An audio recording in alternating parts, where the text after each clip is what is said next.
Imagine a sun-drenched plantation, its fields stretching like golden chains under the oppressive sky, where the air itself seems to carry the weight of fear.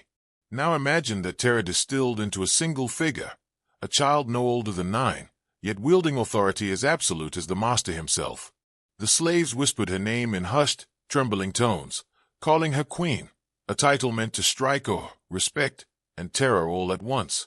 She was small, fragile in appearance, with pale skin like moonlight over dark earth, yet she possessed a cruelty that belied every ounce of innocence. By her hand, punishments were meted out with precision, each lash and scolding delivered with a calculated coldness that made seasoned overseers shiver. This was no ordinary girl. She was a product of a system designed to warp morality, to bend empathy into dominance, and she thrived in it. Her father, the plantation master, had imbued her with the doctrine of control, whispering lessons of power into her ear before she could even tie her own shoes. She learned not only to command, but to read the subtle tremors of fear and hope in the eyes of those beneath her, to manipulate and to punish with the efficiency of a seasoned general.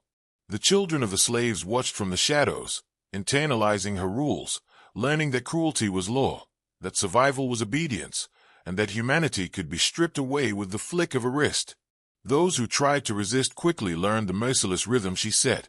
Every failure, every defiance, was met with public correction, turning the act of discipline into a spectacle that reminded all who watched where power truly resided. Yet even amidst this darkness, there was fascination. Her young age made her tyranny feel unnatural, almost spectral, like the embodiment of corruption given flesh. It was as if the plantation itself had conspired to create her, molding her psyche until she became the living symbol of control. And in the quiet moments, when the fields lay empty and the echoes of whippings faded into the evening, some slaves whispered a truth too dangerous to say aloud, that the child was not born cruel.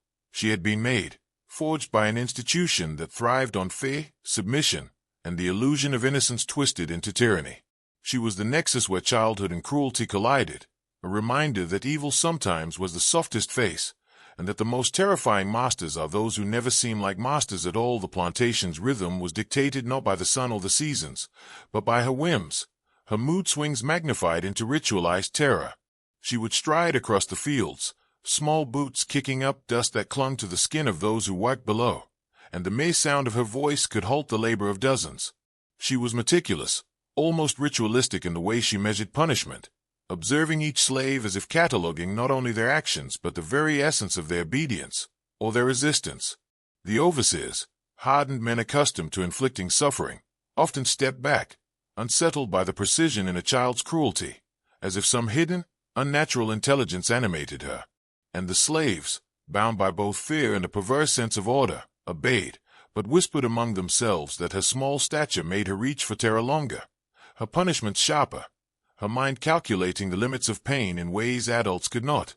It was an education in suffering, but also in domination, a lesson she had internalized from watching the power structures around her, absorbing every glance, every command, every whispered secret about who ruled and who submitted. She could pivot between innocence and savagery so swiftly that it left witnesses disoriented, questioning whether the child before them was a girl at all, or something else, a conduit for the dark architecture of the plantation itself. Her favorite punishments were those that carried psychological weight, the kind that lingered in memory like a shadow too stubborn to flee. She understood that cruelty was most effective when it became a story, when it imprinted itself on the imagination of the oppressed, shaping their perception of the world as one where mercy was illusion and power absolute. Even in moments of play, she turned games into training grounds, teaching obedience and loyalty through fear disguised as entertainment, turning other children into instruments of her authority. And behind closed doors, she listened to her father, absorbed his lessons in dominance and manipulation, internalizing the gospel of control as if it were scripture. The plantation was a classroom, the slaves her textbooks, and by the time she reached adolescence, she had learned the dark alchemy of terror, how to convert innocence into authority, childhood into command, and whispers of resistance into the symphony of submission. Those who survived her reign remembered her not as a child, but as a shadow, a queen of cruelty whose dominion was felt long after her presence faded, a reminder that true power is learned, not born, and that the most dangerous hands are often the smallest. The plantation itself seemed to bend to her presence, as if the land had recognized the unnatural command she wielded. The field stretched like veins under a blistering sun, and every sound, the creak of a wheel, the groan of a laboring back, the faint whisper of children playing, was amplified in her awareness. She had a sixth sense for defiance, for hesitation, for the subtlest flicker of resistance. A glance that lingered too long, a hand that slowed in wake, a child who whispered a forbidden question, all were noted, recorded in the invisible ledger she carried in her mind, and punished with precision. Her tyranny was not loud, not clumsy. It was surgical, methodical, like a surgeon excising weakness. Slaves learned quickly that mercy was inconsistent, and the unpredictability of her wrath made it more potent. Her punishments became legends whispered among the quarters at night, each tale darker than the last, each one reinforcing the truth that power did not reside in age or size, but in the ability to wield fear as a tool. Yet, there was another layer to her cruelty, a psychological manipulation that left marks no whip could reach. She would charm, cajole, and reward, creating bonds of loyalty interlaced with terror, ensuring that those who served her also came to crave her approval. It was a lesson in dependency, in understanding that control is not just about pain, but about shaping the mind to crave the hand that strikes. Even the adults who walked the plantation found themselves unnerved, watching a child dissect human behavior with unnaving clarity, realizing that this girl had become a reflection of the institution itself, cold, calculating, and utterly unfeeling. Rumors began to circulate that she was different, touched by something older, something beyond natural comprehension. Some whispered of her father's teachings as dark and arcane. Others suggested she had inherited a kind of malevolent instinct that no upbringing could explain. Whatever the truth, her legend grew, and the name Queen became both a warning and a grim badge of authority. And in the quietest hours of the night, when even the wind seemed afraid to stir, the slaves understood something chilling. The plantation was no longer ruled by a man, but by a child whose understanding of power was absolute, and whose heart, if it had one, had been replaced by the machinery of fear. Each lash, each command, each whispered order carried the weight of an entire system's cruelty condensed into a single, terrifying figure. And so, they endured, whispered, and watched, knowing that the girl called Queen would shape their lives, and their nightmares. Forever her education in cruelty was continuous, woven into the very fabric of daily life on the plantation. From sunrise, when the rooster crowed over the trembling fields, until long after the sun sank into the horizon, she was both observer and executor, absorbing lessons from every act of dominance and replication.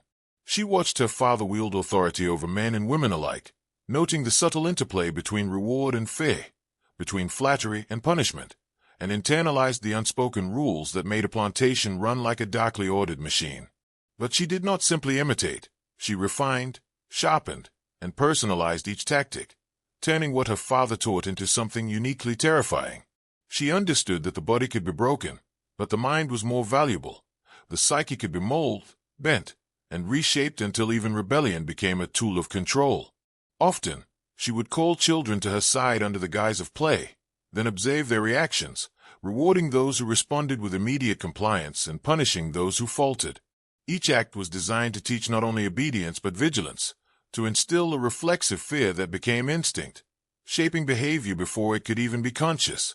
The adults, too, were ensnared in her web.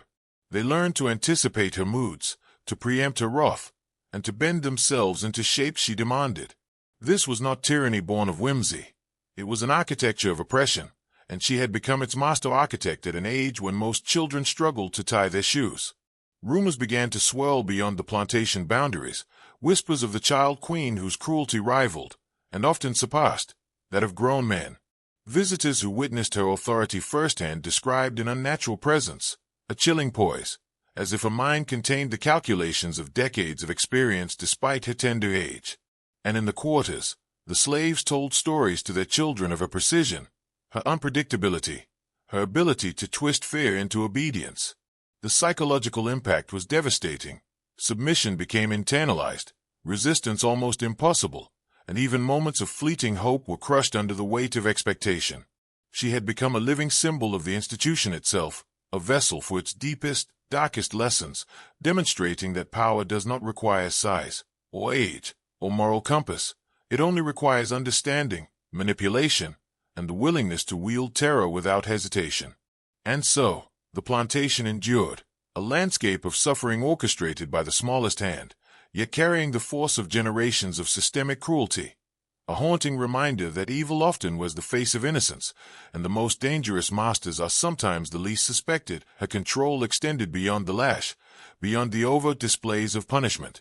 She understood instinctively that fear alone could never cement loyalty. It had to be paired with ritual, with symbolism, with the illusion of order and fairness. Each morning, she would walk the fields, not just observing work, but observing posture, gaze, and subtle gestures. A bent back, a hesitant hand, a trembling lip, all were recorded in her mind and catalogued for future correction. But she also rewarded small gestures, a nod, a rare smile, a whispered word of praise, creating a dangerous dependency. Those who received her approval felt a perverse sense of pride, as if their suffering had been legitimized.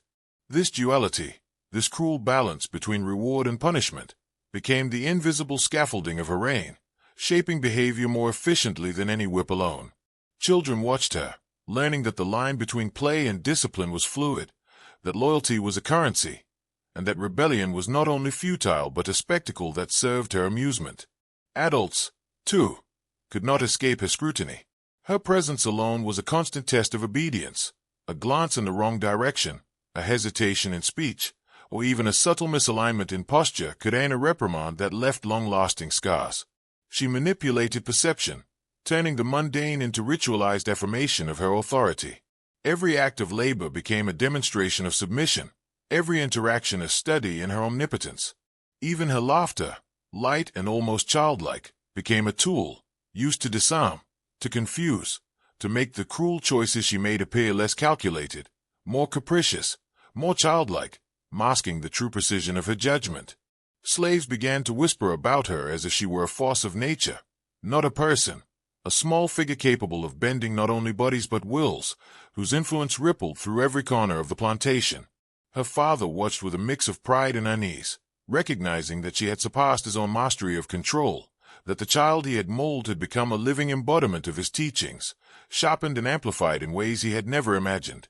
And as the sun sank each evening and the shadows lengthened over the trembling fields, those who had survived the day understood that nothing was accidental, that every glance, every motion, every word from the girl called Queen was part of a deliberate strategy, a psychological web so intricate and so merciless that it entrapped mind, body, and soul alike.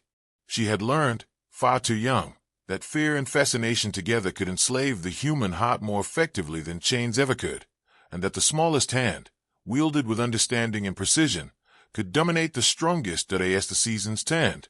Her methods grew more elaborate, more ritualized, and more terrifying. The slaves began to speak in whispers about the ceremonies she conducted, small but deliberate, turning punishment into performance, obedience into spectacle. She would select her targets with care, observing the minutest flaw in posture, the smallest hesitation in labor, and then stage corrections that left a lingering imprint far beyond physical pain. The whippings she oversaw became a theater of control, a precise choreography where fear, shame, and fascination intertwined, teaching the watchers that every motion, every glance, every breath could be a judgment against them. But she was not content to merely punish. She cultivated a mythology around herself, a legend of power that blurred the line between child and sovereign, human and specter. Slaves spoke of her as if she were imbued with insight beyond her years, a being who could see into hearts, who understood weakness and strength, who could manipulate thought itself. Even the adults who served her, seasoned in cruelty themselves, confessed in private that they felt watched in ways that unsettled them, that she anticipated defiance before it took shape, and that her presence compressed the air, making rebellion feel like madness. She learned to wield the intangible, the unspoken rules of power, the psychological levers that make humans bend without chains. By alternating harshness with calculated kindness, she forged loyalty entwined with terror, creating a system where survival depended not only on obedience but on anticipating her desires, her whims, her silent judgments. This ritualized cruelty became an unbroken cycle, embedding itself into the daily existence of the plantation, From the crack of dawn to the dead of night, every action measured, every behavior analyzed, every thought implicitly guided by her unseen authority. In this way, she transformed the landscape itself into a mechanism of control, where the earth, the sun, the shadows, and the sounds of labor became instruments of psychological dominance. Legends grew that she was not merely a child but a force of correction, a being born of the plantation's darkness, whose reach extended into minds as surely as it did into flesh. And in the darkest corners of the quarters, slaves began to murmur a truth too dangerous to speak aloud. The girl called Queen had become more than a person. She was an institution, a living embodiment of cruelty, a reminder that power does not require years, or wisdom, or empathy. It only requires understanding the human heart and knowing exactly how to twist it. Her mastery of control extended beyond direct punishment. She learned to manipulate the social fabric of the plantation, turning the oppressed into instruments of their own subjugation. She observed alliances forming in whispers, watched loyalty shift in secret, and understood that fear could be amplified when it was shared and internalized. Slowly, she began to orchestrate subtle rivalries, planting suggestions, favoring one worker over another, hinting that betrayal, or even perceived weakness, would be noticed and punished. Children of the slaves became messengers and spies, carrying secrets that she carefully cultivated, ensuring that distrust spread like wildfire through the quarters.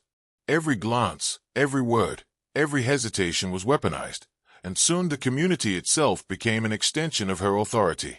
They policed each other not because she struck them, but because they had learned to anticipate her desires, to protect themselves by punishing one another. She understood that obedience enforced by others is more effective than obedience enforced by fear alone. By creating a network of subtle surveillance and competition, she ensured that every mind was engaged in the maintenance of her power, making resistance not just dangerous but psychologically exhausting. Adults, too, began to fall into her web, enforcing rules they once questioned, quietly reporting infractions, adjusting behavior, all in a desperate attempt to avoid her scrutiny. In this way, the plantation became self-policing, a microcosm of control where the very people she ruled carried her authority within them. Her influence was not just physical but mental, penetrating thoughts and reshaping perceptions. She was a child, yes, yet her understanding of hierarchy, loyalty, and betrayal far surpassed that of seasoned adults. She became a symbol of inevitability. To defy her was not simply to risk pain, but to confront a system that had been meticulously engineered to anticipate defiance and crush it before it took root.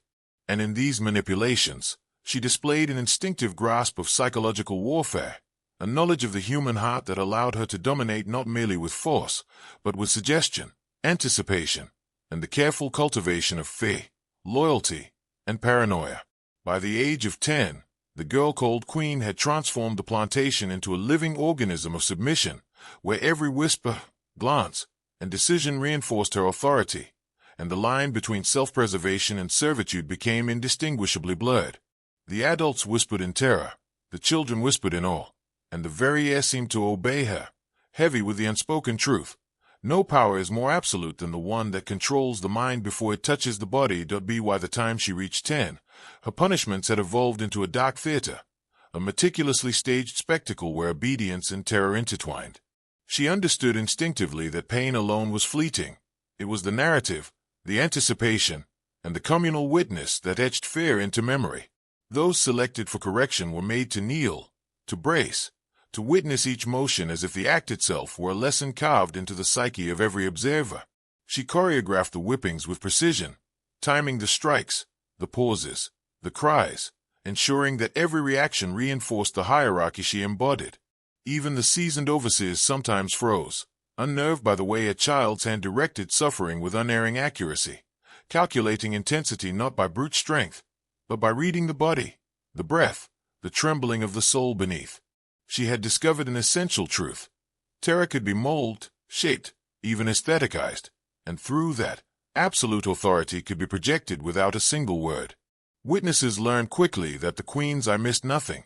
A glance of defiance, a quiver of hesitation, a whispered complaint, each could be a target, each an opportunity to demonstrate the consequences of disobedience.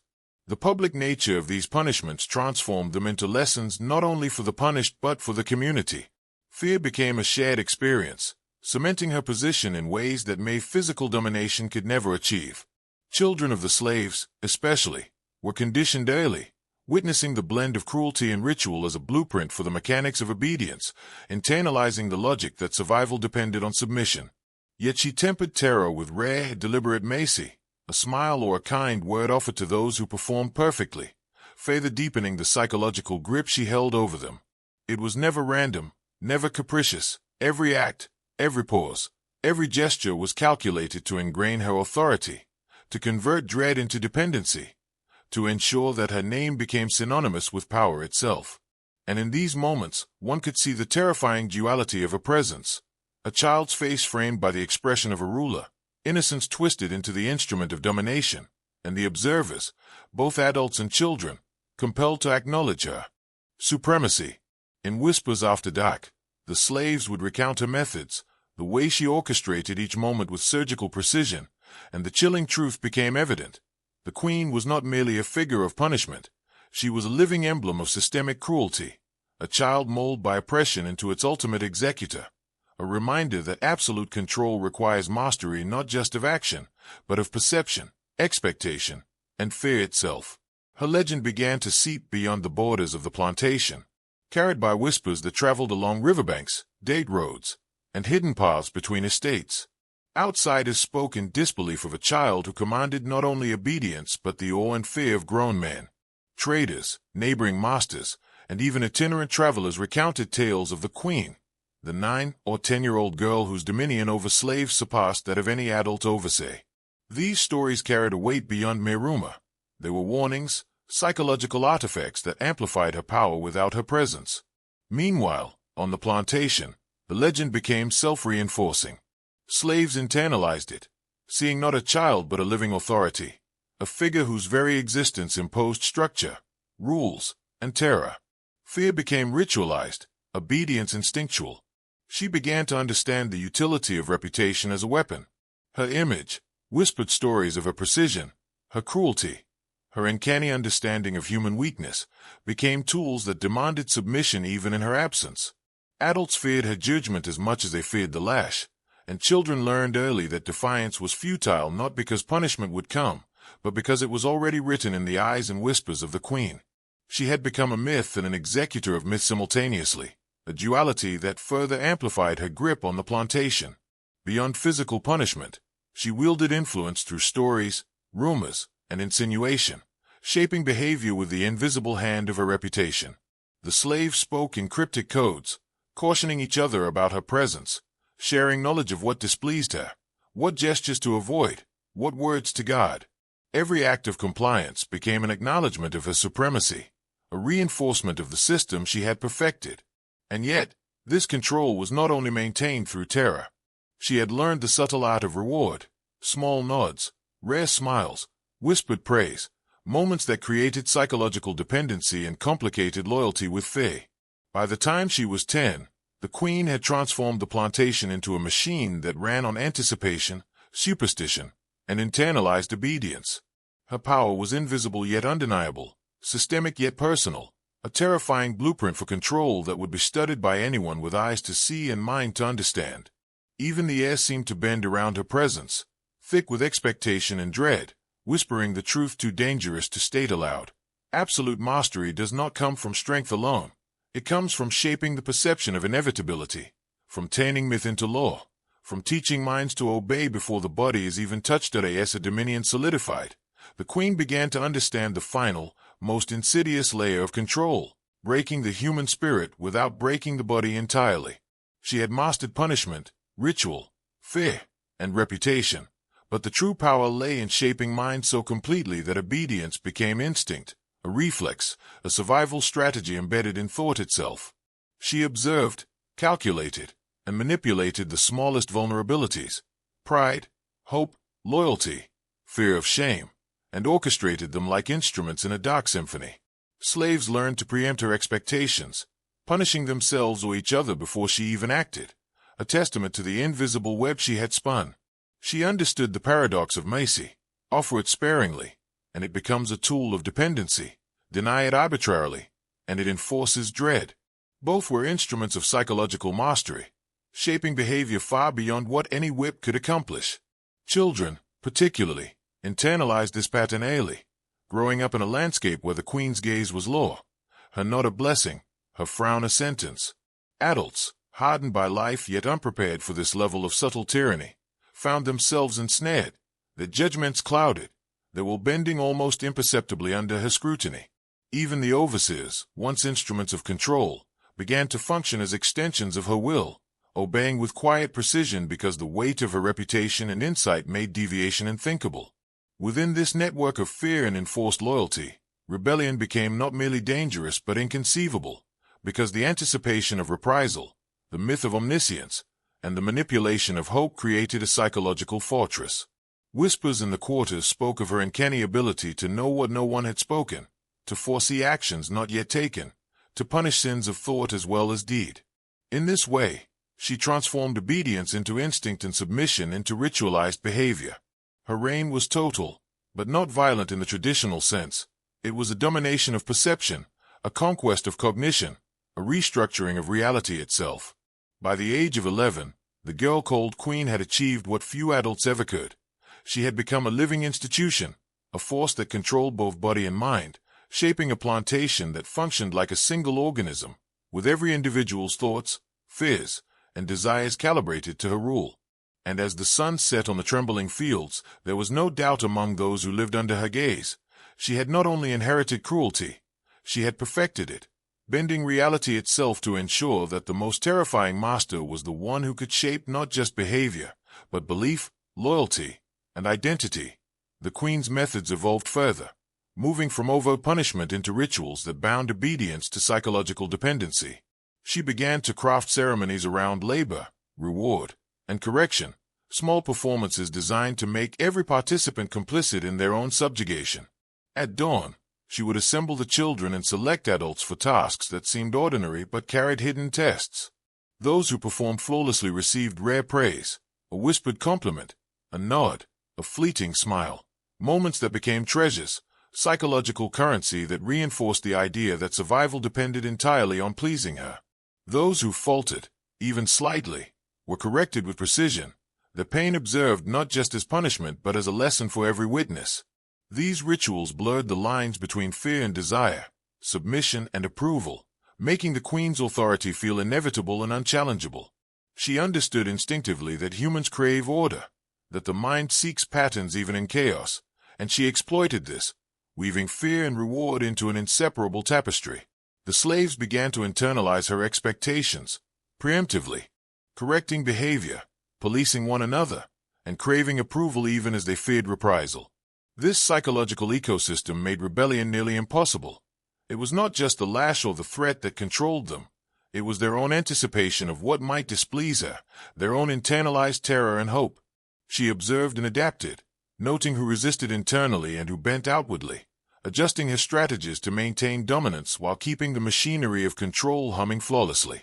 Adults often remarked in private that she was no longer a child but an oracle of authority, a figure whose perception seemed almost supernatural, able to read intentions, detect hesitation, and manipulate emotions without uttering a word.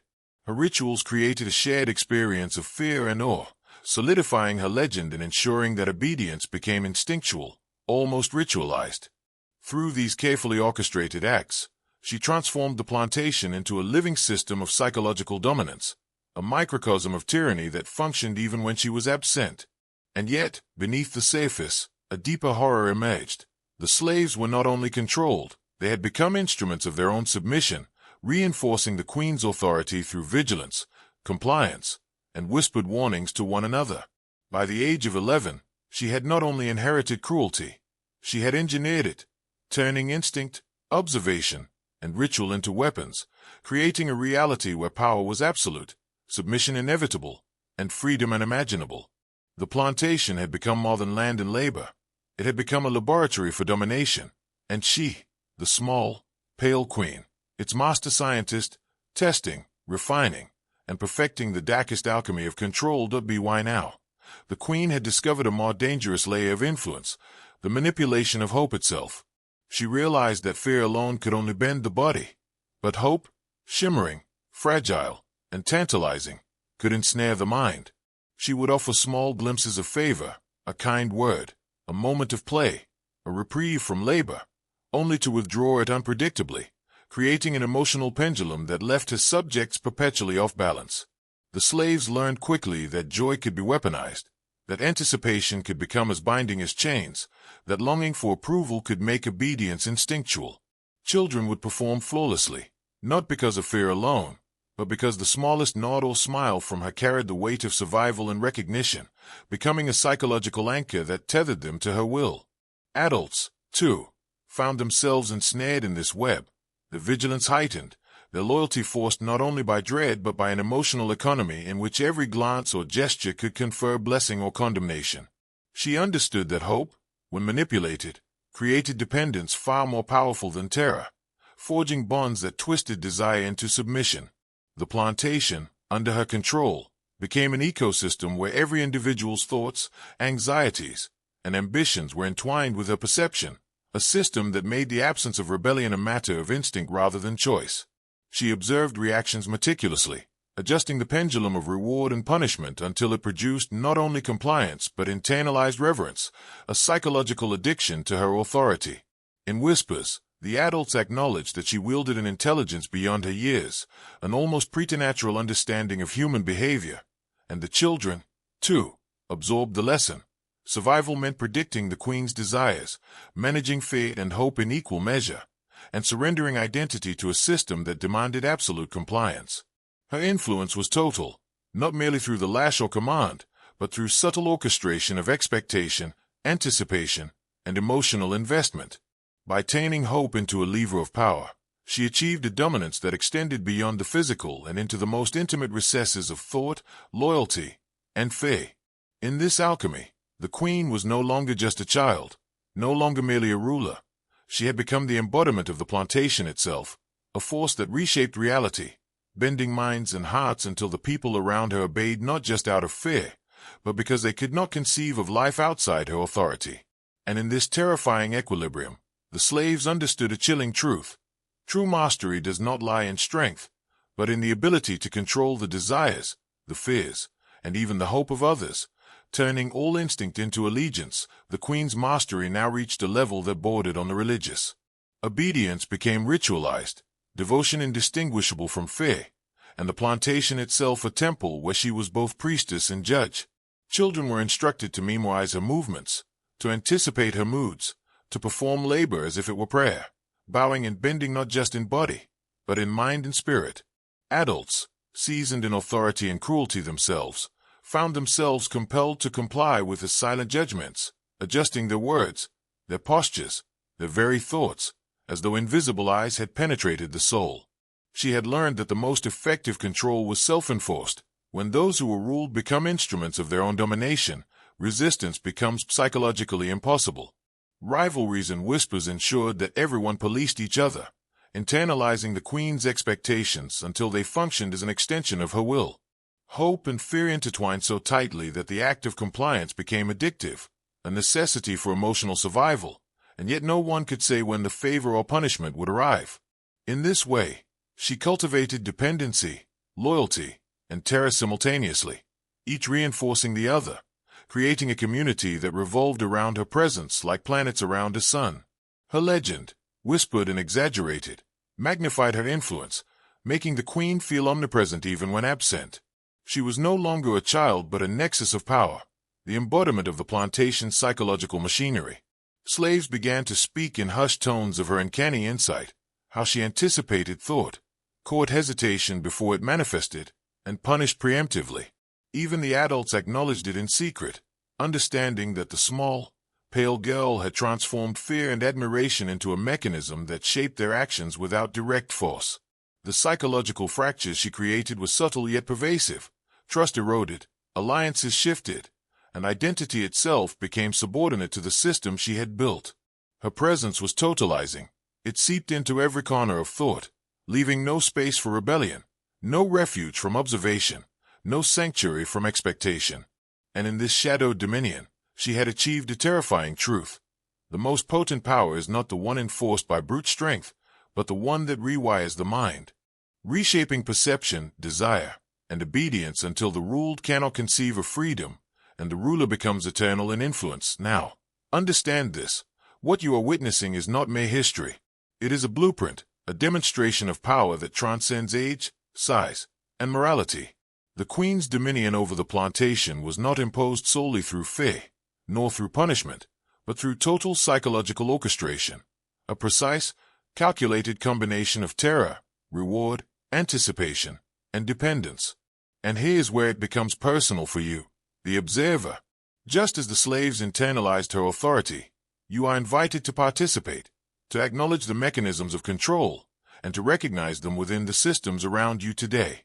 Comment the phrase, "I see the queen," twice below. Allow it to anchor your awareness, to acknowledge your understanding of the forces that shape obedience and submission, both then and now. This is not idle. It is symbolic, a recognition that knowledge of control is the first step in mastery over it. Consider how easily minds can be manipulated, how narratives shape perception, and how terror, anticipation, and hope can bind the will. The queen's methods were terrifying not because they relied on brute force, but because she rewired behavior, forged loyalty out of fear, and made submission instinctual. Her lessons are encoded in human psychology, vigilance, anticipation, emotional leverage, and the careful balancing of reward and punishment. Those who learned these lessons became enforcers of her will, even against their own instincts, illustrating a chilling truth. When authority is internalized, resistance is almost impossible. By reflecting on this story, you are peering into the architecture of domination, understanding the hidden levers that guide human behavior, and seeing how even a child, armed with insight and precision, can orchestrate obedience beyond imagination. The plantation became a laboratory, her reign a study in the psychology of submission, a system where mind, body, and spirit were all instruments of control. Recognize it, internalize it, and see the patterns around you, the rituals, the reward and punishment, the anticipation and fear, that shape communities, organizations, and institutions.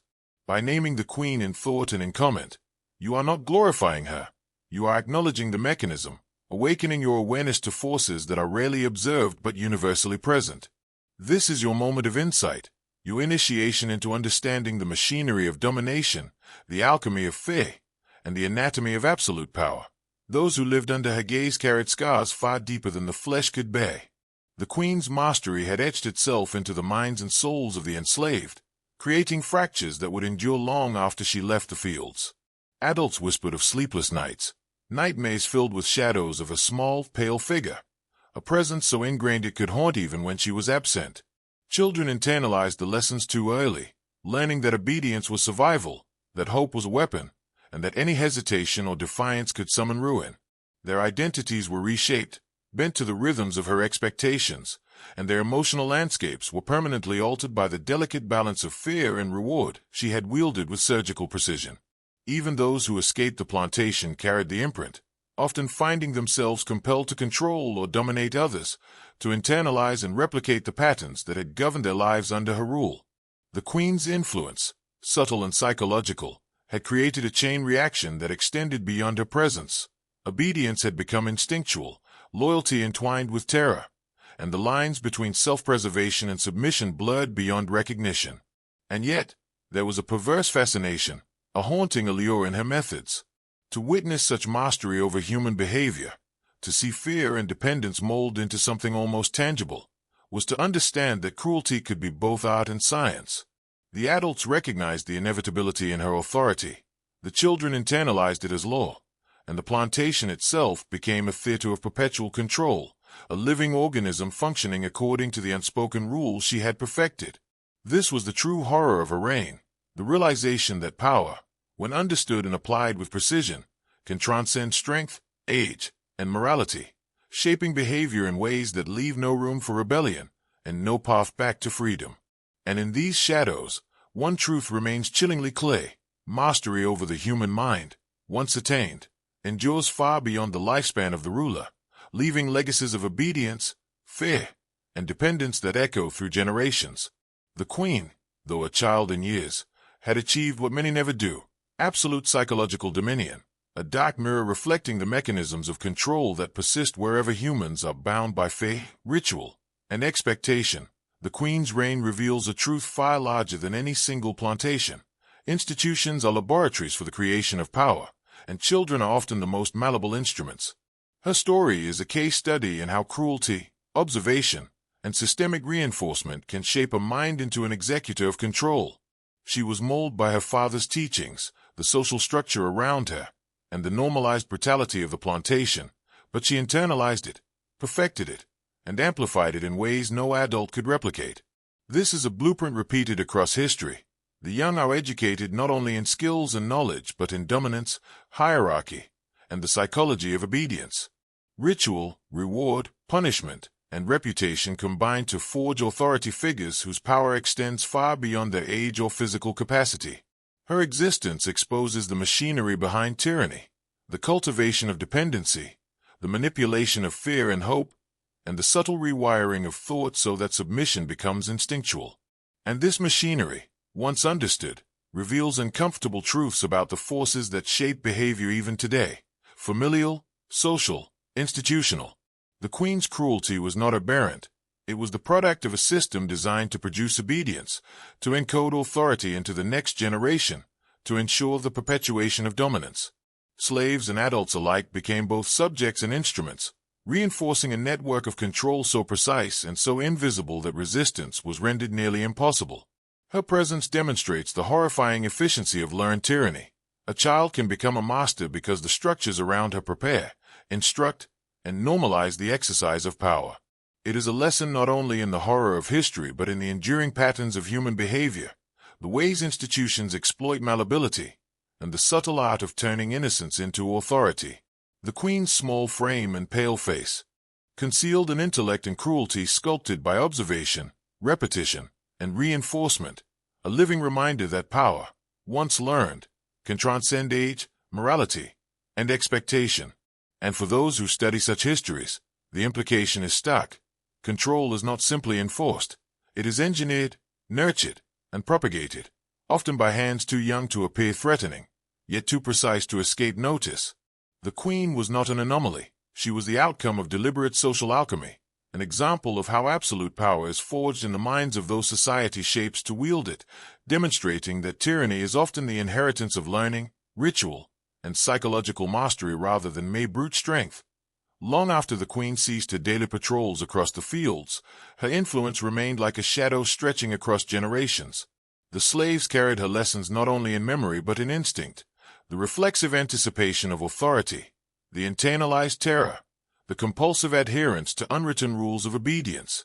Children who had survived under her gaze became parents who instinctively taught vigilance, submission, and the delicate balance of hope and fear to their own offspring. Even those who had escaped her reach found themselves haunted by the patterns she had etched into their minds: trust fractured, loyalty coded into vigilance, and freedom perceived as a foreign, almost dangerous concept. Her reign was more than cruelty. It was an education in domination, a psychological imprint so deep that it transcended space and time. The plantation itself became a living archive of her methods, with every ritualized labor, every whispered warning, and every anticipatory gesture serving as a testament to her mastery. Outsiders who encountered the adults who had lived under her rule often remarked on a subtle, almost invisible discipline, a self-policing behavior, a readiness to anticipate commands that had never been given. And in the quietest corners, among hushed stories told to children, the Queen's name persisted, not merely as legend but as warning, as symbol of the terrifying efficiency with which power could be learned, internalized, and applied. Her small hands had touched minds in ways that chains could not. Her presence had restructured community, identity, and behavior, creating a microcosm of control that persisted long after her physical reign ended. This is the enduring lesson of her story, that mastery of the human mind leaves echoes far beyond the immediate moment, shaping generations, conditioning behavior, and perpetuating systems of obedience that survive even when the originator is gone. To witness, to study, and to understand such a figure is to confront the uncomfortable reality that tyranny is rarely accidental. It is taught, practiced, refined, and internalized, often in those who seem least capable of wielding it.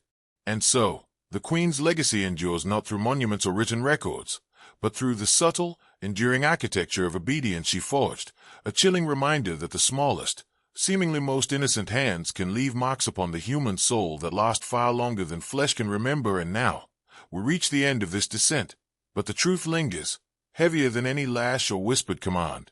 The Queen, a child in age yet a master in calculation, remains a symbol of how power can be taught, internalized, and wielded with terrifying precision.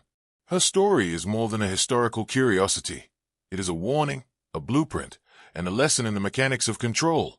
The terror she inspired was not born of her size, nor even her cruelty, but of her understanding of the human mind, how fear shapes thought, how hope can be manipulated into dependence, and how submission can be forged into instinct. The plantation was her laboratory, every human heart a subject, every glance, word, and gesture a tool to refine her authority. And the consequences of her mastery extend far beyond her time. The adults she ruled became vessels of control, the children vessels of future compliance, and the memory of her reign became a template for domination that endured in whispers, habits, and psychological structures. To study her is to confront a chilling reality. Tyranny does not always roar. Sometimes it is quiet, precise, and imperceptible until it has remade the world around it. And in that quiet, the Queen's legacy teaches the most dangerous lesson of all, that mastery over the human mind, once achieved, cannot easily be undone. Obedience, fear, hope, loyalty, and self-discipline, all can be weaponized, internalized, and perpetuated far longer than the ruler's lifespan. The haunting truth is simple yet profound. Power, when understood and applied with precision, is almost absolute. The small, pale child who ran the plantation whippings, who was called queen by those she ruled, had become something far greater than a girl or even a legend. She had become the embodiment of control itself, a living reminder that tyranny, like fear, leaves marks not only on the body but on the psyche, the spirit, and the generations that follow. And as you reflect on her story, remember that these lessons are not confined to the past. They are the anatomy of domination, present wherever authority seeks obedience, and visible to those willing to see the mechanics of fear, reward, and manipulation for what they truly are. The Queen is gone, but her methods endure, whispered in history, etched into human behavior, and waiting to be recognized, understood, and, ultimately, resisted even after her childhood ended. The stories of the Queen's reign continued to reverberate across the plantation like echoes that refused to die. Adults who had survived her authority carried invisible chains, their minds trained to anticipate judgment, their movements calculated to avoid the shadow of her influence.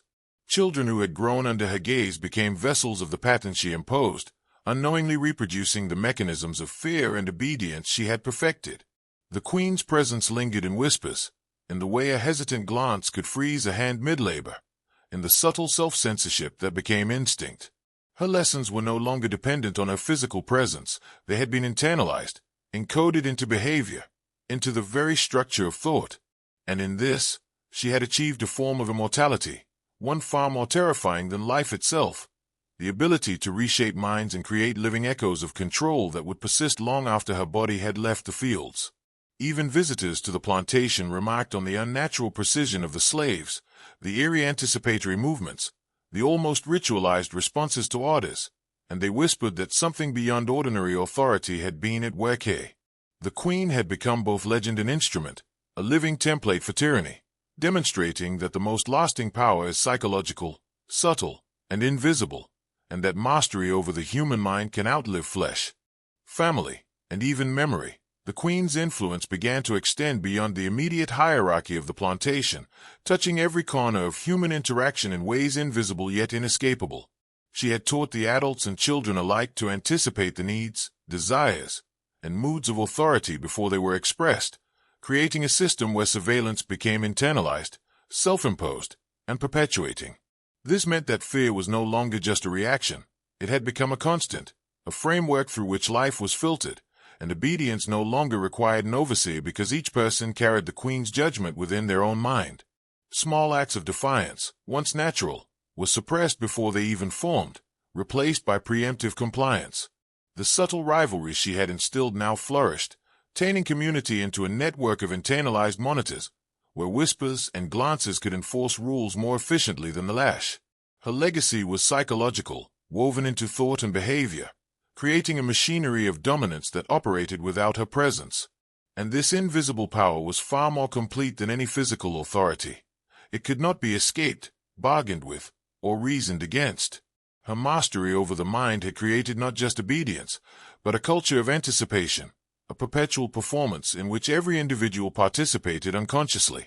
By the time she left the plantation, the queen had transformed the very landscape of human behavior there, leaving behind a system that endured as an unspoken law, proving that true tyranny is not measured by force alone, but by the ability to shape perception, expectation, and the instinctive patterns of thought. Stories of her reign grew darker in the retelling, morphing into myth, blending fact and fear until the queen seemed more spirit than child.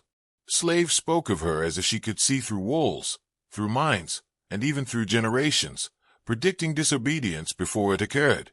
Each story, each whisper, reinforced her omnipresence, making absence as potent as presence. Children who had never seen her personally repeated her lessons to their own siblings, mimicking the rituals she had invented, rehearsing fear and compliance as if it were law.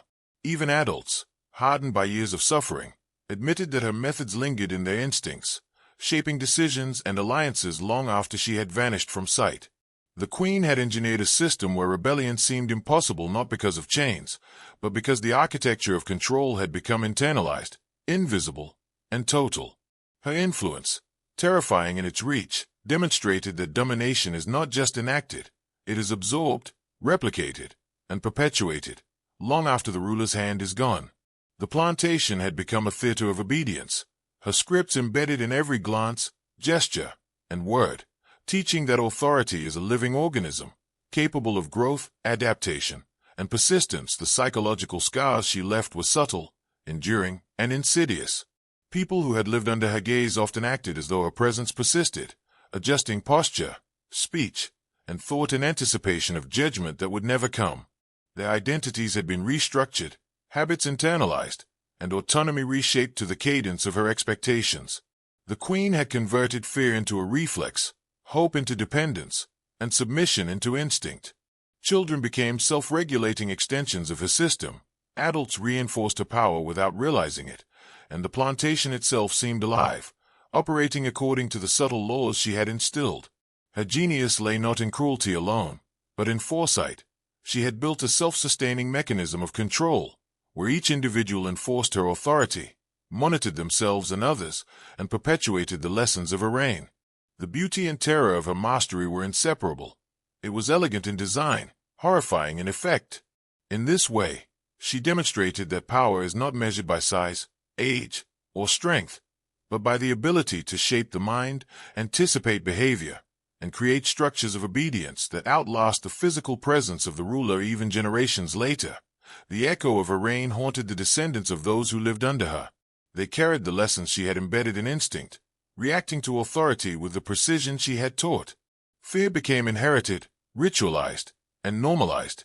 The queen's methodology, while horrifying, revealed the universal mechanisms of domination, anticipation, reward, punishment, observation, and internalized enforcement. Her story is a study in the power of the mind over the body, of perception over force, and of legacy over time. The plantation had become her laboratory, each human heart a subject, each glance a data point, each act a demonstration of obedience internalized. This was the enduring lesson of her reign. Mastery over thought and behavior creates influence far beyond physical presence, leaving invisible but indelible marks on generations. The queen's legend also became a cautionary tale, whispered across plantations and settlements. Adults warned children not merely of her cruelty, but of the subtle traps of obedience, the dangers of internalized fear, and the way submission could become instinct before comprehension. Her story was not just history, it was instruction, a blueprint for understanding the architecture of tyranny. And for those willing to study her methods, it revealed the terrifying efficiency of psychological control, how a single child could command a system, bend wills, and create enduring structures of obedience. Fear, hope, ritual, and observation, combined with precise manipulation, were enough to forge a dominion that transcended her age, transforming an entire community into instruments of power she had perfected. By the end of her life, the queen had become more than a figure. She had become a force, a template for understanding how power operates invisibly. Her presence demonstrated that mastery over humans is less about physical domination and more about shaping perception, expectation, and behavior. She had learned to engineer instinct, manipulate emotion, and exploit psychology to achieve a permanence of control most adults never attain. The plantation continued to function under her invisible hand long after she was gone, proof that true mastery endures beyond the immediate, extending into minds, habits, and generations. Her story is a reminder that tyranny is often subtle, silent, and sustained through understanding the human heart, and that the smallest, seemingly weakest figure can become the most powerful when armed with insight, precision, and the knowledge of human nature. The final legacy of the Queen is a haunting meditation on the human capacity for domination and submission. She teaches that cruelty, observation, and ritual, when combined, can create systems of obedience so complete that they survive long after the ruler is gone. Her story is a warning. Structures of control are often invisible, perpetuated by those who internalize them, and maintained through subtle psychological levers rather than overt force. In understanding her reign, we glimpse the machinery of power itself, how it can be learned, amplified, and passed on, and how a single, seemingly insignificant individual, armed with knowledge and precision, can leave a mark on the minds and hearts of generations. Her shadow endures, not as legend alone, but as evidence of the terrifying efficiency of psychological mastery, the enduring power of fear, and the subtle architecture of domination.